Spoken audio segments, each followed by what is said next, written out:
Hello there. Obviously, it's an important week in horse racing. We are going to talk about the Kentucky Oaks in this video. It's on Friday at Churchill Downs. And then we'll talk about the Kentucky Derby in a separate video this week. Let's start off with the Kentucky Oaks. And I'm just going to talk about. There's a lot of key fillies in this race, so we're going to talk about a number of fillies, but maybe not the whole field. Let's start off with the favorite Zany. And I want to explain why Zany is probably a bad bet in this race. Here we are with number 2, Zany, the 4-1 morning line favorite. And she was second in the Ashland Stakes in her final prep. And she won the Suncoast Stakes back in February. And she also won the Demoiselle Stakes back in December by 8.5 lengths with a 99 on Breeze. But she hasn't been able to duplicate that figure since then. And maybe it's because of the distance. Maybe she's a 9 furlong specialist. We have the Ashland Stakes up here. And let's figure out if we can see why she lost this race. And you see Zany 3 wide right now. The jockey's wearing the orange cap. Percy's bar moved into the lead from the inside. And yeah, Zany was a little wide on the turn. The footwork is kind of sloppy here.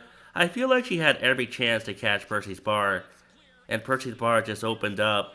I know that Zany went wide and she was inching towards Percy's bar at the end, but I thought Percy's bar just ran the better race. Maybe she'll improve on the stretch out. That's what I'm afraid of, because I'm not going to bet this filly. I want to explain why I'm not going to bet her. She's 4-1. She's the morning line favorite for the Kentucky Oaks.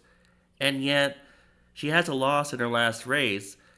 And she has a figure that isn't that impressive, an 87. I know she had the 99 last year, but that was last year. And in her most recent start, she had an 87. So, normally when you're looking at the favorite for any race, you expect to see a recent win, an impressive speed figure, and just generally things that stand out. And if I was looking at her last 2 races, well, nothing really stands out. She won the Suncoast Stakes with a 91, and there was a maiden race on the same card at Tampa Bay Downs that went faster than what Zany ran in the Suncoast Stakes. And then the Ashland Stakes, she was second, like I said, which is fine, but she lost, and she's the favorite in this race. And the filly that beat her in this race is in this race, and she might not even be the best filly in this race. So there might be better fillies than Percy's Bar in this race. Why would I take Zany as the favorite? I'm not saying that Zany can't win this race. People misunderstand when I say that a horse is a bad bet, that a horse can't win. I'm saying that Zany is the morning line favorite in this race. And why would you take a horse as the morning line favorite? Why would you take a horse as the favorite? If he or she lost her most recent race and doesn't have an impressive speed figure, why would you take that horse as the favorite? That's all I'm saying. She could win. I just think she's a bad favorite. Although I'm not 100% sure she will be the favorite by post time. There's another filly that could be the favorite, and we're going to talk about her. But Zany is not for me in this race. Let's move on. Here we are with a possible favorite, meaning she's 5-1 on the morning line, but look at the difference in her record compared to Zany. Meaning has a win, Meaning has 2 wins coming into this race. She won the Las Virginia Stakes back in February, and most recently she won the Santa Anita Oaks by 2 lengths. That 92 is better than the figure that Zany ran in her last start, so Meaning has a lot of things going for her on paper. Let's watch the Santa Anita Oaks and see how Meaning won the race. And we have them in the stretch run. Meaning is right next to her stablemate, Brooklyn Blonde. And look at the gap forming to the third place filly on the outside. That is a big gap. That just means they're going fast. And Meaning's going to inch clear of Brooklyn Blonde and win by 2 lengths. Now, was it a fast race on Breeze? It was fast, but it wasn't monstrous. 92 on Breeze is a good number, but it's nothing to be scared of. And Meaning might be the favorite in this race. As I said, there's some things about Zany that I don't think the public will like. And Meaning has 2 wins coming into this race with better figures. And so why wouldn't the public just pick Meaning? I still like Meaning even though she might be the favorite. I like her tactical speed. I like the fact that she has 2 wins coming into this race. And I just think I'll rank her second in my top 4 for this race. But we have other fillies to go through, and so let's go through them. Now, back in the Las Virginias, Explorer lost to Meaning by 1.5 lengths, and then she went on to race at Oaklawn, and she won by 3/4 of a length over Counting Stars. Let's watch the Honeybee Stakes and see what Explorer did in that race. And we see Explorer on the lead, Counting Stars on the outside, and Counting Stars is going to slowly cut the gap down to 3/4 of a length, and Explorer is going to gamely hold on. Now the thing is, Explorer lost to Meaning by what, a length or two in the race before that. So I'm not sure how good Explorer is, and I'm not sure how good Counting Stars is. I don't know what to do with either of them. There are so many good fillies in this race, and my inclination is just to use other fillies because why would I like this filly when I could just use Meaning? Meaning beat her in the Las Virginia Stakes by 1.5 lengths. And then for some reason, Explorer went on a layoff, a short layoff, after the Honeybee Stakes. She didn't race in her final prep. I'm not sure why. And so I would take that as a bad sign as well. Explorer could win this race. She's not for me though. And I would say that Counting Stars is probably not for me in this race either. I know she's a good filly. Her best race could win this race. I can't pick every filly though. And she has some pretty bad losses on her record. 8th by 60 lengths in the Martha Washington. I don't even know what went wrong in that race. And a 5th by 14 lengths in the Myrtlewood back in October at Keeneland. She's a strange filly, and I hear she might be hard to ride. I just can't pick every filly in this race. I know she's good. I know she could win, but I don't think she makes my cut. Let's talk about my top pick. Always a runner. She's 10-1 on the morning line, and she won a Gazelle Stakes by a length and a quarter over Pashmina, and we're going to watch that race in a second. But I want to talk about her 95 on Breeze, because that's a pretty high figure for this race.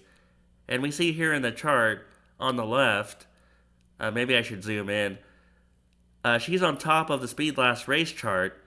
Well, she shares that spot with Prom Queen. I think Always a Runner should be the Prom Queen. And that's impressive for a filly that only made her second start in the Gazelle Stakes. And over here in Backspeed, Always a Runner is third on that list. And remember, Zany earned that 99 last year. She has not been able to duplicate that this year, although I guess she could stretching out. And Explorer, I feel like Explorer has been somewhat disappointing this year as well, although she hasn't done anything too wrong. But like I said, she lost to Meaning. So let's watch the Gazelle Stakes. Here we go, they're rounding the turn, and we watched this in my previous video. Pashmina's on the lead. Always a Runner tipped out to the outside. And like I said in my previous video, Pashmina had everything her own way. 6 furlongs and 113. The half mile was 48 and change. She had every right to win this race. She had everything her own way. And Always a Runner is going to mow her down anyway. There's a nice long gap to the third place filly, which means these two fillies were on another level. And I know some people will think Pashmina's not that good, but I think she's pretty good. She was third in the Sunland Park Oaks with interference, so she could have ran second in that race. And she also ran at Fairgrounds in that race where Taken by the Wind had everything her own way in that race. So I think Pashmina's pretty good, especially when she has the lead to herself.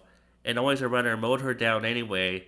And whenever a horse mows down a loose leader, it's always impressive. I want to look at the chart really quick. And you see here, Pashmina had an uncontested lead at every point in the race. She was winning by a length, she was winning by 2 lengths, 2 lengths, 2.5 lengths, and Always a Runner mowed her down anyway. And whenever I see a horse that mows down an uncontested leader, or runs well, maybe she loses by a neck or a length, I always try to bet that horse, because it means she ran well against circumstances that didn't favor her. And Always a Runner, in only her second start, she still won the Gazelle Stakes in her stakes debut in circumstances that did not favor her, because everything went in Pashmina's way in that race, and Always a Runner still won anyway. So Always a Runner is very interesting to me, especially at her morning line of 10-1. I don't know for sure if she'll be 10-1. Maybe people will start talking about her, but I think her Gazelle Stakes is impressive, and I'm going to make her my top pick in this race. The last filly I want to talk about is Prom Queen, number 10. She's 8-1 on the morning line, and she won at Gulfstream Park Oaks by 2 3/4 of a length.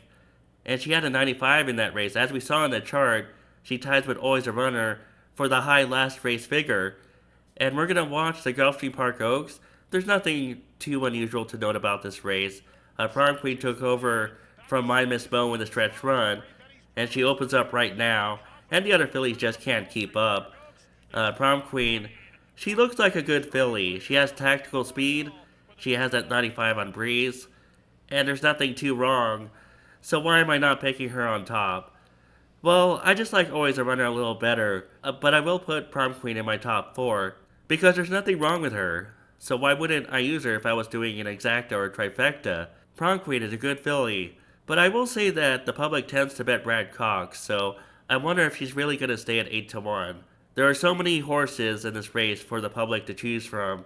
We'll see what happens. We'll see if Zany's the favorite or if Meaning's the favorite. Prom Queen, probably not the favorite, but she'll be single digit odds in this race. She's in my top 4. Let's round this out and talk about my top 4 once more. Always a Runner is my top pick in the Kentucky Oaks. I might end up singling her in the Oaks Derby double, and then I'll use Further Ado, the Puma, and Full Effort in the Kentucky Derby. But if I don't end up doing that, I might do Always a Runner over Meaning and Prom Queen in an exacta. Or I don't know, maybe I'll use Always a Runner and Meaning in the Oaks Derby double. And maybe that'll be safer than just using one filly. I need to think about it more, but I'm definitely going to use Always a Runner. Always a Runner, the value will be there. There's so many good fillies in this race that I think she might get lost in the wagering. There's Zany, there's Meaning, Prom Queen, Explora. I think the public has so many good fillies to choose from. And right now, no one's talking about Always a Runner, although that could change. Always a Runner is my top choice here, but I'm saying that Meaning is pretty good, and Prom Queen is pretty good as well. And for my 4th choice, I don't think I'm going to use a 4th filly, but I'm just going to put Percy's Bar as the 4th choice here. And thanks for watching my Kentucky Oaks video. I'll be back soon with a Kentucky Derby video.